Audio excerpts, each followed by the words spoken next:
Hello. Alam mo ba sa makikita yung game shop? Doon din po kasi ako papunta. Tapos magsabay na lang. Okay, thank you.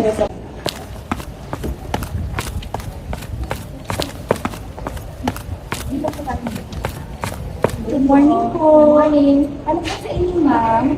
Magkano po yung buto niyo? 150 po. Depende po sa price na sa arin po ng buto niyo. Gusto ko daw po bilhin.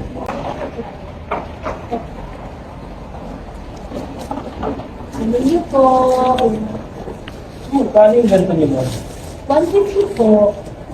150? Opo. Hindi niya ko sa akin yung girlfriend mo.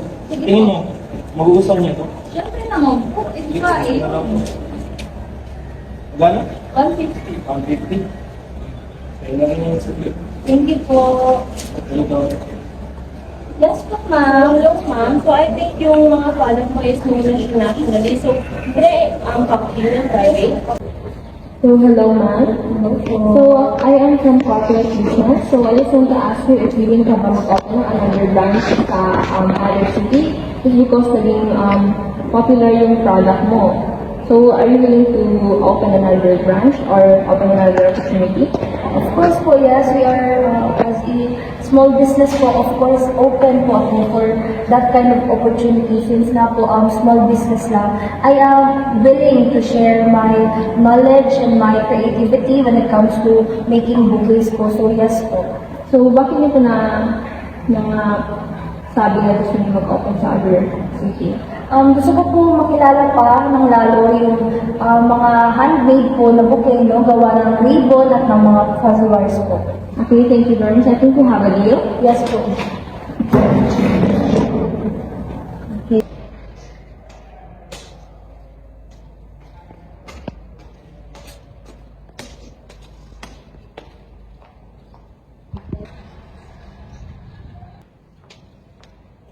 Good morning, class.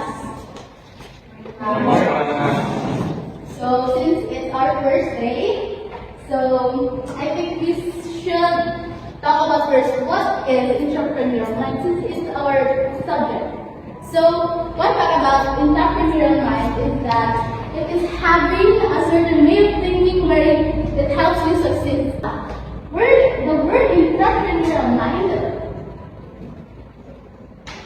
I think most of you guys is meron lang. So since most of you guys is parang meron ng mga ideas or thoughts about what is entrepreneurial mind, so kapag ka narinig video yung salita entrepreneurial mind, what comes first in your mind? Anyone? I think Miss Carol wants to answer. Mr. Risk. You can go for it. Should I write that word? And then explain why you think that word.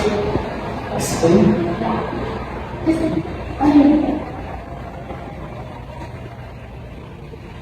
Risk taking dahil sa entrepreneurial mind, we need to take risk from growth, get out of our comfort zone, and invest. So, you studied the lesson we've had today, but by next meeting, we're having our quiz. Understood? Yes, ma'am. Good morning, class. Are you ready for our quiz today? Yes, ma'am. Okay, get one half sheet of paper and we'll start our quiz. Number 1. Okay, to get the highest score. Wow, almost all of the class has the highest score. So, how about Miss Apuan?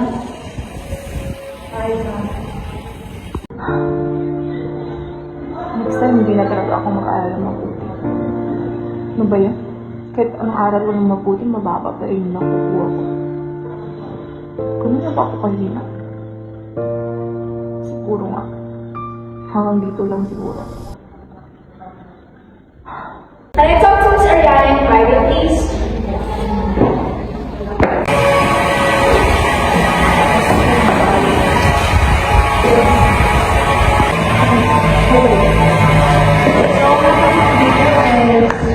I think you have to know yung structure ng paggawa ng essay. Of course, kailangan na yung first introduction, then background, and then definition. And then, therapeutic cancellation, gano'n. And also sa organization ng thoughts mo or ideas mo dito sa paggawa mo.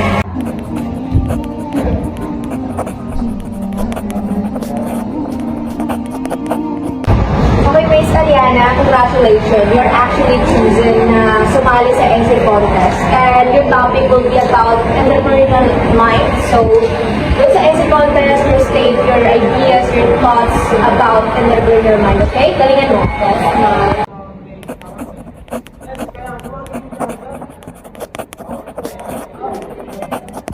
Good morning, ma'am. Ma'am, ito na po yung revise ng essay ko. Okay, this is actually good. Very good, Miss Ariana. You meet the criteria na kailangan nun for essay contest. Thank you so much po, ma'am, sa pag-motivate sa akin. Lahat na dito po ay hindi ko makakamit kung hindi dahil sa inyo. Maraming salamat po sa pagtama sa mga mali ko. Assalamualaikum, bro. Waalaikumsalam. Bro, nagkahanap ko ngayon ng trabaho ko. Ano bang trabaho mo? Anong klaseng work yun? Di kasi doon sa company namin, may hinahanap sila na magaling sa pagdating sa technology. And sa tingin ko is, mabagay ka rin sa work na yun. Bro, no matter how I tried na mag-operate ng cellphone, mag-fix ng laptop, hindi talaga. Yung iba nasisira ko lang, yung iba naman nag-white ang screen, yung iba, worst case, bumuputok. Bro, huwag kang mag-alala bro. Simple lang ang trabaho doon. Sa tingin ko is bibigyan ka rin naman nila ng magandang salary bro. Bro, alam mo, ilang beses akong nag-practice mag-operate ng cellphone. Kung ganun, parang wala na akong magagawa. Mauna na ako sa'yo, Tol. Sinahanap pa ako ng company namin. Sige, Tol.